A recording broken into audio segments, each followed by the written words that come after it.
Hello everyone, today I am going to discuss about biology, how we can score 360 out of 360 যেটা কিনা আমাদের সকলেরই একটা dream score নিটের বায়োলজিতে। তো সবার প্রথমেই দেখো আমরা ইভেন তুমি শুধু না আমিও আমার নিটের টাইমে সবচেয়ে বেশি যে সাবজেক্টটাকে নেগলেক্ট করতাম সেটা হচ্ছে বায়োলজি। বাট বায়োলজিতে 50% পেপার নিটের যে ওয়েটেজ সেটা বায়োলজি বহন করে 360 নাম্বার। আর এখনো যে 100 দিন বাকি রয়েছে সেটা হচ্ছে এখানে 340+ পাওয়ার জন্য মোর দ্যান এনাফ। তো তুমি যদি 2025-এর কিছু ডাটা দেখো তুমি দেখবে এনসিআরটি বেস পেপার 330 থেকে 340 নাম্বার এসেছিল, বাকি 10 থেকে 20 নাম্বার এসেছিল একটু বাইরের থেকে। বাট এটা এমন না যে পুরোপুরি বাইরে থেকে, তুমি যদি একটু বুদ্ধি খাটিয়ে যদি অপশন এলিমিনেট করতে পারতে তুমি অনেকটাই কাছাকাছি অ্যান্সার অবধি পৌঁছাতে পারতে। বাট তুমি যদি দেখো যে 315+ স্কোর করেছিল 30K পর্যন্ত যারা র্যাঙ্ক করেছিল তারা, তো মোটামুটি 315+ যারা স্কোর করেছিল 2025-এ তারা কিন্তু প্রত্যেকেই কোনো না কোনো গভর্নমেন্ট মেডিকেল কলেজে অলরেডি রয়েছে। তো এখন প্রবলেম হচ্ছে আমরা সবাই 200 থেকে 250 ইজিলি স্কোর করি, কিন্তু এই 330 পর্যন্ত যাওয়া মানে 300 থেকে 340-এর মধ্যে যে স্কোরটা যাওয়া সেটা কিন্তু অনেকটাই ডিফিকাল্ট। তো এই ভিডিওতে আমি এই বিষয় নিয়ে ডিসকাস করব এবং ভিডিওর এন্ডে আমি কিছু কোশ্চেন প্র্যাকটিস সোর্সের ব্যাপারেও বলবো যেটা কিনা তোমাদের এই 330+ স্কোর অবধি পৌঁছাতে অনেকটা বেশি হেল্প করবে বায়োলজিতে। তো চলো আর ফার্দার ডিলে না করে স্টার্ট করা যাক। তো আমি এখানে টোটাল 6টা টপিক নিয়ে কথা বলবো এই ভিডিওতে। একটা হচ্ছে সিলেবাস আমাদের মোটামুটি কত ডেট অবধি আমাদের শেষ করা উচিত। সেকেন্ড হচ্ছে লেকচার এখন কি লং ফরম্যাট দেখবো না শর্ট ফরম্যাট দেখবো, কোন টিচারকে ফলো করা উচিত, কিভাবে কি প্ল্যান করা উচিত। থার্ড হচ্ছে আমরা এনসিআরটি পড়বো না নোটের উপরই পুরোপুরি ডিপেন্ড করবো। ফোর্থ হচ্ছে টেস্ট অ্যাটেম্পটিং কি স্ট্র্যাটেজি হওয়া উচিত আমাদের বায়োলজির ক্ষেত্রে।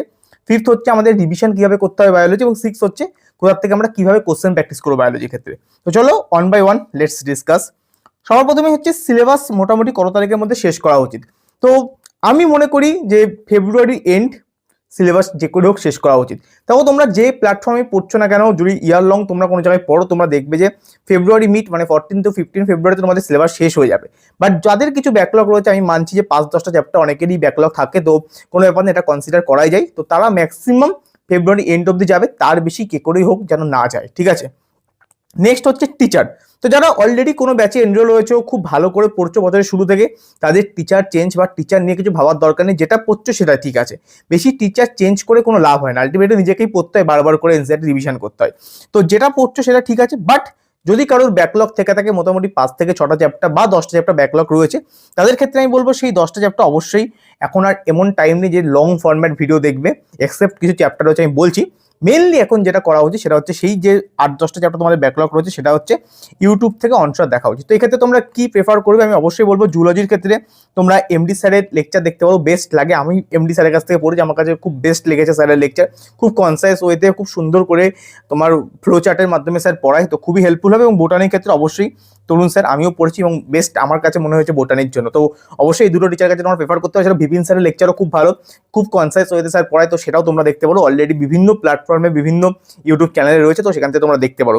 বাট আমি একটা জিনিসই বলবো যে ট্রাই ডিটেলস লেকচার জেনেটিক্সের ক্ষেত্রে। প্রিন্সিপাল অফ ইনহেরিটেন্স আর মলিকুলার যে বেসিস অফ ইনহেরিটেন্স দুটো যে চ্যাপ্টার রয়েছে, অবশ্যই প্লিজ প্লিজ প্লিজ এই দুটো চ্যাপ্টার ডিটেলস লেকচার দেখো। এটা প্রায় 10 থেকে 12টা কোশ্চেনের ওয়েটেজ রাখে তোমাদের বায়োলজির ক্ষেত্রে। তো প্লিজ এই দুটো চ্যাপ্টার পারলে একবার ডিটেলস লেকচার দেখো। বাট অনেক টাইম যদি চলে যায়, যদি অনেক ব্যাকলগ থেকে থাকে, তাহলে সেক্ষেত্রে 8-10 ঘন্টার যে লেকচার রয়েছে অলওয়েজ সমস্ত টিচারই অনেক ডিটেলসেই পড়ায় অনশটও এগুলোকে, তো সেই লেকচার দেখবে, ঠিক আছে।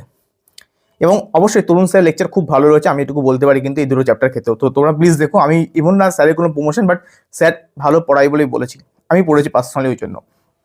থার্ড হচ্ছে এনসিআরটি বা নোট কি পড়া উচিত। তো আমি বলবো দেখো 5 টাইমস মিনিমাম এনসিআরটি কিন্তু রিভিশন হওয়া উচিত নিটের আগে। তো নোট যদি বলো, তো যারা প্রথম থেকে নোট বানিয়েছো তাদের থেকে কোনো ব্যাপার না, তারা সেই নোটটা অবশ্যই রিভাইজ করবে। বাট 1-2বার নোট রিভিশন কম হলেও হবে, বাট এনসিআরটি রিভিশন যেন একবারও কম না হয়। মিনিমাম 5 টাইমস এনসিআরটি রিভিশন করা উচিত। আমি পরে বলবো যে তোমরা কিভাবে রিভিশন করবে, কিভাবে প্ল্যান করবে, আমি আসছি আস্তে আস্তে পরের সেগমেন্টগুলোতে। এবং এর সঙ্গে সঙ্গেই তোমরা ডাটা শিট অবশ্যই বানাবে, যারা এখনো পর্যন্ত বানাওনি প্লিজ প্রত্যেকটা চ্যাপ্টার যে ডাটাগুলো দেখবে, একটা চ্যাপ্টার মধ্যে তুমি যদি দেখো, সিম্পল আমি বলছি ইকোলজির বিশেষ করে চ্যাপ্টারগুলোর ক্ষেত্রে প্রচুর ডাটা থাকে। তুমি যদি বায়োমলিকুল দেখো, ওর মধ্যে প্রচুর ডাটা রয়েছে। এই ডাটার যে চ্যাপ্টারগুলো তুমি ওদিকে যদি দেখো, আমাদের প্ল্যান্ট কিংডম, তারপর তোমার অ্যানিমেল কিংডম, এগুলো তো প্রচুর ডাটা রয়েছে। এই ডাটাগুলোর প্রত্যেকটা চ্যাপ্টার একটা করে শিট বানিয়ে রাখো, ওই ডাটা শিটগুলো লাস্টে কিন্তু রিভিশন করতে অনেক হেল্প করবে। এছাড়াও এক্সাম্পল শিট, অবশ্যই আমি এটাই বলছিলাম, প্ল্যান্ট কিংডম চ্যাপ্টার ক্ষেত্রে প্রচুর এক্সাম্পল রয়েছে। প্রচুর অ্যানিমেল কিংডমে প্রচুর এক্সাম্পল আছে, এগুলো এক্সাম্পল পেপার আমার ওখানে দেখো টাঙানো রয়েছে আমার দেওয়ালে এখনো, আমি ভিডিওর ফুটেজে লিঙ্ক এগুলো অ্যাড করে দেবো। তো দেখবে অনেক হেল্প করবে তুমি যদি অলরেডি বানিয়ে রাখো এবং বারবার ওগুলো যদি রিভাইজ করো, কারণ পরীক্ষার কোশ্চেনগুলো এমনভাবে ফ্রেম হয় না, তোমাকে একটা ক্যারেক্টারিস্টিক দিয়ে দেবে এবং ওর সঙ্গে হচ্ছে 4টে অপশন দিয়ে দেবে যেটা কিনা 4টে আলাদা আলাদা কিংডম থেকে বিলং করবে। তো তোমাকে ওইভাবে চিনতে হবে যে কোনটা কোথায় রয়েছে এবং সেই হিসেবে তোমাকে ওখানে অ্যাপ্লাই করতে হবে তোমার কনসেপ্ট। তো ওই জন্য যদি তোমার এক্সাম্পল মুখস্থ থাকে না, তোমার পরীক্ষাতে গিয়ে অ্যান্সার বার করতে অনেক ইজি হয় এবং যত বেশি প্র্যাকটিস করবে তত বেশি এগুলো সুবিধা হবে। তো ফোর্থ আসি হচ্ছে টেস্ট অ্যাটেম্পটিং স্ট্র্যাটেজি আমার কি হওয়া উচিত। তো দেখো অলওয়েজ বাইরের থেকে আগের থেকে কিছু ভেবে যাবে না, অ্যাকর্ডিং টু পেপার ওখানে ডিসাইড করতে হবে যে কিভাবে কি টাইপের পেপার এসেছে, কতটা আমার টাইম দেওয়া উচিত। যদি 2022 অনওয়ার্ডস যে পেপারগুলো 2022, 2023, 2024, 2025 বলো, প্রত্যেকটাই লেন্দি পেপার এসেছে। 2020-21 সালের পেপার কিন্তু অনেক ইজি আসতো, আর 2022 অনওয়ার্ডস প্রত্যেকটা লেন্দি পেপার। তো এক্ষেত্রে কিন্তু 25 মিনিট 20 মিনিটে কেউ সলভ করতে পারবে না, এক্ষেত্রে তোমাকে মিনিমাম 30 থেকে 40 মিনিট তোমাকে লাগাতেই হবে। তো যদি এই টাইপের লেন্দি পেপার আছে প্লিজ ওরকম ভেবো না যে আমাকে 20 মিনিটে সলভ করে বায়োলজি বেরিয়ে যাবে। 2020 পেপার হলে তুমি 20-25 মিনিটে করতে পারতে, বাট 2025 পেপার 20-25 মিনিটে করার পেপার ছিল না।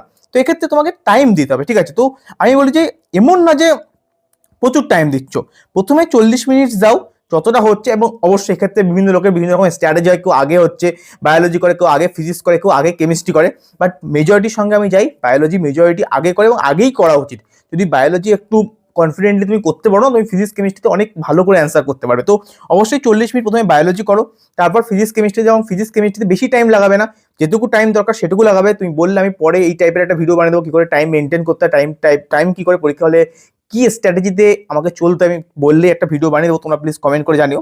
এবং তারপরে আমি বলবো যে 40 মিনিট প্রথমে বায়োলজি করার পর ফিজিক্স কেমিস্ট্রি করার পরে রিব্যাক করো বায়োলজি, এবং তখন গিয়ে এক্সট্রা যে কোশ্চেনগুলো হয়নি সেগুলো সলভ করো। এবং একটা কোশ্চেন একবারই পড়ো, একটা কোশ্চেন দুবার পড়তে যাও না, একটা কোশ্চেন যেটা দুবার পড়ো তাহলে পরে একটা কোশ্চেন তুমি কম পড়তে পারবে, এটা মাথায় রাখবে, ঠিক আছে। তো এইভাবে হচ্ছে কিন্তু অ্যাটেম্প করো টেস্ট, ঠিক আছে। এছাড়াও টেস্ট দেওয়ার পরে অবশ্যই টেস্টটা ভালো করে প্রপারলি অ্যানালাইজ করো, এবং যদি অ্যানালিসিস ব্যাপারে ডিটেলস জানতে চাও, আমি অলরেডি একটা ভিডিও এখানে উপরে আই বাটনে দিয়ে দেবো এবং নিচে ডেসক্রিপশন লিঙ্ক দিয়ে দেবো, আমার এই প্রিভিয়াস ভিডিওটা অবশ্যই দেখতে পারো। টেস্ট অ্যানালিসিসের ব্যাপারে খুব ভালো করে ক্লিয়ারলি আমি বলছি কীভাবে অ্যানালিসিস করতে হয়, এবং অ্যানালিসিসের মাধ্যমে তুমি কী করে 100 থেকে 150 নম্বর তোমার ইনক্রিজ করতে পারবে। তো চলো নেক্সট পয়েন্ট আসি হচ্ছে রিভিশন। দেখো সবচেয়ে মোস্ট ইম্পর্টেন্ট আমাদের নিটের জার্নিতে সেটা হচ্ছে রিভিশন। যে যত বেশি টাইম খুব সুন্দর করে মানে বুঝে বুঝে রিভিশন করতে হবে, এমন না যে রিভিশন মানে শুধু পড়েই যাচ্ছি একদম সে নোবেল পড়ার মতো, সেরকম না। রিভিশন মানে যে জিনিসগুলো তোমার ভুল হচ্ছে, যে টপিকগুলো থেকে কোশ্চেন তোমার ভুল হচ্ছে, সেই টপিকগুলো মাল্টিপল টাইম রিভিশন করো এবং সেই উইক জোনগুলোকে স্ট্রং জোনে নিয়ে যাওয়া। তো তুমি রিভিশনের বিভিন্ন প্রসেস হবে, তুমি দেখবে যে অনেক টপাররা বলে সে 1-3-5 মেথডের মাধ্যমে অনেকে রিভিশন করে, 1-3-7 মেথডের মাধ্যমে রিভিশন করে, বাট আমি এগুলো অতটাও মানি না, বা আমি জানি না যে কি করে এতটা টাইম পাওয়া যায়। আমি শুধু এটুকুই ভাবি যে যেটা টেস্টে আসবে, যেটা তোমার নেক্সট টেস্টে আসবে, সেই টপিকটা যেন রিভাইজ হয়ে যায়, এবং টেস্টের অ্যাকর্ডিং যদি তুমি রিভাইজ করো তাহলে দেখবে তোমার রিভিশনের এক্সট্রা মাথায় হেডেক থাকবে না। 1-3-7 রুল হলে তোমার কি হবে, এখন একদিন করতে হবে, 3 দিন পরে করতে হবে, 7 দিন পরে তৈরি করতে হবে, তো প্রচুর প্ল্যানিং করতে হবে। ওর থেকে তুমি যে টেস্টে আসে টেস্টের পার্টটুকু প্লিজ রিভাইজ করো, এবং লাস্টে গিয়ে তুমি অবশ্যই দেখবে অনেকটা টাইম যখন তোমার হয়ে যাবে, তোমার সিলেবাস পুরো কমপ্লিট হয়ে যাবে, তুমি মার্চ এপ্রিল পুরো মাস পাবে, মার্চ এপ্রিলে তুমি এই প্ল্যানের অনুযায়ী রিভিশন করো। প্রথম মার্চের 20 দিনে একবার কমপ্লিট বায়োলজি রিভিশন হবে, তারপরে অবশ্যই প্রথমটা একটু বেশি টাইম লাগবে, নেক্সটে 15 দিনে একবার কমপ্লিট রিভিশন হবে, তারপরে নেক্সটটা 10 দিন হবে, তারপরে নেক্সটটা 7 দিন হবে, তারপরে এক্সামের 1 সপ্তাহে মাত্র 3 দিনে একবার বায়োলজি রিভিশন হবে। তো টোটাল 5 টাইমস তোমার এইভাবে কিন্তু বায়োলজি রিভিশন হয়ে যাবে। তো কোনো ব্যাপার না, এটা মার্চ এপ্রিলে ফলো করো, এবং তার আগে পর্যন্ত যেমন টেস্ট চলছে সেই টেস্টের মতো রিভিশন করো। তুমি যদি চাও আমি আরো ডিটেলস ভিডিও বানিয়ে দেবো কি করে তুমি মার্চ এপ্রিলে প্ল্যান করবে বায়োলজি, আমি ডিটেলস আগের বছরও বানিয়েছি, তুমি বললে এই বছরও বানিয়ে দেবো, ঠিক আছে। তো কোনো ব্যাপার না। আর এছাড়াও আরেকটা রিভিশনের হচ্ছে প্র্যাকটিস, যেটা অ্যাক্টিভ রিকলের মাধ্যমে রিভিশন করা, এটাও খুব এফেক্টিভ হয়। অনেকেই অ্যাক্টিভ রিকলিং এর মাধ্যমে রিভিশন করে, এবং ইভেন আমার মনে আছে এমএস স্যার আমাদেরকে বলতো যে ফিজিক্সের সময় যে একটা সাদা পেপার নিয়ে বসো এবং সেখানে হচ্ছে লেখো যেটা আমি পড়ালাম সেটা রিকল করার চেষ্টা করে যে কি পড়লাম। আমরা এমবিবিএস এর ক্ষেত্রে ইভেন এখনো সেটা ট্রাই করি, ইভেন ফার্মাকোলজিতে কিছু কিছু ড্রাগের ক্ষেত্রে আমরা ট্রাই করি যে কি পড়লাম সেটা রিকল করার। অনেক ক্ষেত্রে মনে পড়ে না, তখন গিয়ে মানে পেজ উল্টে আবার দেখি। ঠিক তেমনি এক্ষেত্রেও বায়োলজির একটা চ্যাপ্টার পড়লে একটু করে রিকল করার চেষ্টা করে যে কি কি পড়লে, বা যখন প্রথম রিভাইজ করতে হচ্ছে একটা সাদা পেজে তুমি লেখো যে এই চ্যাপ্টারে কি কি ছিল, দেখবে কিছু কিছু মনে পড়বে, কিছু কিছু মনে পড়বে। যদি যেটা মনে পড়ে যাবে না সেটা পার্মানেন্টলি পুরো গেঁথে যাবে মাথায়, তাহলে সেটা আর কখনোই ভুলবে না। আর যেটা মনে পড়বে না সেটা যদি তুমি তৎক্ষণাৎ দেখে নাও, তাহলে দেখবে ওই জিনিসটাও আস্তে আস্তে রিভিশনের আওতায় চলে আসতো, ওটাও আস্তে আস্তে উইক থেকে স্ট্রং এর দিকে এগোতে থাকবে। তো প্লিজ অ্যাক্টিভ রিকল করো, অ্যাক্টিভ রিকল অনেকটাই হেল্প করে, ঠিক আছে। তো নেক্সট সেগমেন্টে আসি, সেটা হচ্ছে কোশ্চেন প্র্যাকটিস, এবং এটা হচ্ছে মোস্ট ইম্পর্টেন্ট রিভিশনের মধ্যে হচ্ছে কোশ্চেন প্র্যাকটিস। তোমরা সবাই জানো, বাট দুঃখের বিষয় আমি আমার অ্যাটেম্পটও, আমার মনে আছে আমার ফার্স্ট অ্যাটেম্প সেকেন্ড অ্যাটেম্পটে আমি কোশ্চেন প্র্যাকটিস করতাম না। বেশি টাইম ধরে আমি লেকচারই দেখতে থাকতাম সারাদিন, তারপরে এনসিআরটি পড়তাম বা নোট পড়তাম, কিন্তু কোশ্চেন প্র্যাকটিস করতাম না। আর এই কোশ্চেন প্র্যাকটিস সবচেয়ে মোস্ট ইম্পর্টেন্ট, এবং শুধু কোশ্চেন প্র্যাকটিস না, মাথায় রাখতে হবে এনসিআরটি বেস কোশ্চেন প্র্যাকটিস। দেখো 330 নাম্বার কিন্তু নিট 2025-এও এনসিআরটি বেসই ছিল। তো যারা এনসিআরটি বেস কোশ্চেন করবে তারা তো 330 তো আগে সিকিউর করো, তারপর 10-20 নম্বর ভাববে। 10-20 নম্বর দুটো কোশ্চেন এক্সট্রা থাকবে, আউটসাইড এনসিআরটি প্রতি বছরই থাকে। ওটা পুরোপুরি আউটসাইড এনসিআরটি থাকে না, ওটা থাকে হচ্ছে একটু আউটসাইড এনসিআরটি মিক্স কোশ্চেন থাকে, যাতে পারফেক্টলি ওই জায়গা থেকে এলিমিনেশনের মাধ্যমে তারা অ্যান্সার অবধি পৌঁছাতে পারে। তো যারা অ্যান্সার অবধি পৌঁছাতে পারবে তারা র্যাঙ্ক করবে, যারা পারবে না তারা তো একটা গভর্নমেন্ট মেডিকেল কলেজে অন্তত যাবে। তো 330 যদি সিকিউর করে একটা গভর্নমেন্ট মেডিকেল কলেজে অবশ্যই আসতে হবে। তো এটাতে আগে ফোকাস করো। তো এটাই বলবো যে মিনিমাম 200 থেকে 250টা কোশ্চেন প্র্যাকটিস করো প্রত্যেকটা চ্যাপ্টারের ক্ষেত্রে, যেখানে অ্যাটেনশন রিজন কোশ্চেন থাকবে, স্টেটমেন্ট বেস কোশ্চেন থাকবে, ম্যাচিং টাইপের কোশ্চেন থাকবে, সব মিক্স টাইপের কোশ্চেন থাকবে। এমন না যে শুধু অনলাইনের কোশ্চেন থাকছে, ঠিক আছে। এবং এর সঙ্গে অবশ্যই পিওয়াইকিউ করো, এবং তার সঙ্গে হচ্ছে টেস্ট দাও। এই তিনটে প্রপারলি যদি বায়োলজির ক্ষেত্রে করতে পারো, প্রপারলি রিভিশন করতে পারো, তুমি কিন্তু সিলেকশনে 330-340-এর অনেকটা কাছে পৌঁছাবে। বাট এটা হচ্ছে প্রপারলি করতে হবে, না হলে কিন্তু সেই 200-250 গন্ডিতে থেকে যেতে হবে। তো এই কোশ্চেন প্র্যাকটিস প্রসঙ্গেই তোমাদের হেল্প করতে পারে হচ্ছে মেমোনি ট্যাব। দেখো আমরা যখন ফার্স্ট টাইম এনসিআরটি পড়ি না, আমাদের ব্রেনে তৎক্ষণাৎ 80 থেকে 85% জিনিস রিটেন থাকে। বাট টাইম যত যেতে থাকে না, তত আস্তে আস্তে ব্রেন থেকে সবকিছু বেরোতে থাকে। তো তুমি যদি 3 দিন পরে যদি দেখো না, দেখবে যে আর কিচ্ছু মনে পড়ছে না ওই চ্যাপ্টার থেকে। তো এই জন্য দরকার কি, প্রচুর পরিমাণে কোশ্চেন প্র্যাকটিস করা। ঠিক তেমনি তুমি যখন টেস্ট দিচ্ছ, বিশেষ করে অ্যাসারশন রিজন কোশ্চেন যেগুলো আসে না, তুমি এই ফার্স্ট কোশ্চেন মানে এ অপশন এ এবং অপশন বি এর মধ্যে খুব ভুল হয়। আমার ইভেন প্রচুর মিস্টেক হতো, কারণ অপশন এতে থাকে হচ্ছে ওটা যে কজ সেটাকে জাস্টিফাই করছে, অপশন বিতে থাকে জাস্টিফাই করছে না। দুটো অনেকটা কাছাকাছি অ্যান্সার থাকে না।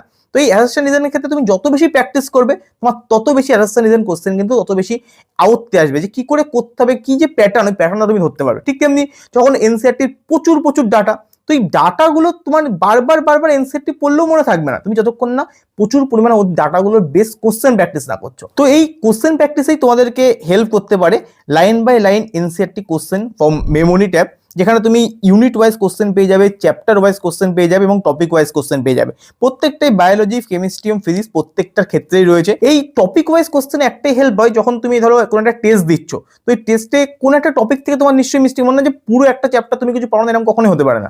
কোনো একটা টপিক তোমার উইক হয়, তো আমি বলি যে কি সেই টপিকটা যেটা তোমার উইক, সেখান থেকে জাস্ট 15 থেকে 20টা কোশ্চেন প্র্যাকটিস করে নাও, দেখবে উইক টপিকটা তোমার স্ট্রং টপিকে পরিণত হবে। তো এই জন্যই কোশ্চেন প্র্যাকটিসটা না খুব ইম্পর্টেন্ট।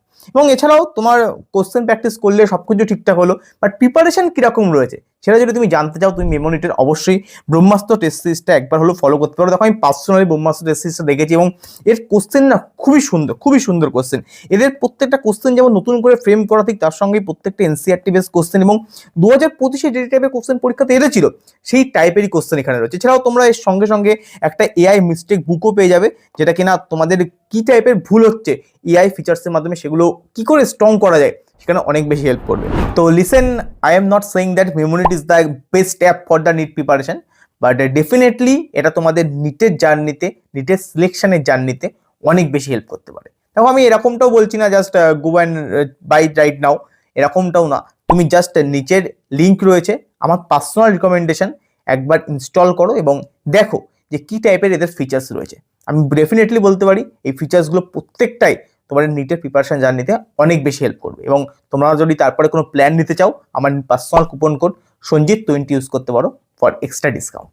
তো অ্যাট লাস্ট আমি এটুকুই বলবো, দেখো বায়োলজি হচ্ছে 360 মার্কস, ঠিক আছে, half of the total NEET marks. তো প্লিজ ডোন্ট ইগনোর ইট, এবং give 2 to 3 hours per day daily. দেখো এমন না যে সারাদিন ফিজিক্স আর কেমিস্ট্রি পড়ছো, কিছু টাইম বায়োলজির জন্য দাও, যেটা কিনা তোমাদের সিলেকশনে অনেক বেশি হেল্প করবে, ঠিক আছে। তো see you at any GMC in this year. এবং ডেফিনেটলি ভিডিওটা ভালো লাগলে অবশ্যই একটা লাইক করে দিও, কমেন্ট করে দিও, এবং চ্যানেল নতুন হলে প্লিজ সাবস্ক্রাইব করো। Thank you so much. দেখা হচ্ছে পরের ভিডিওতে। সকলে ভালো থেকো, সুস্থ থেকো, বাই।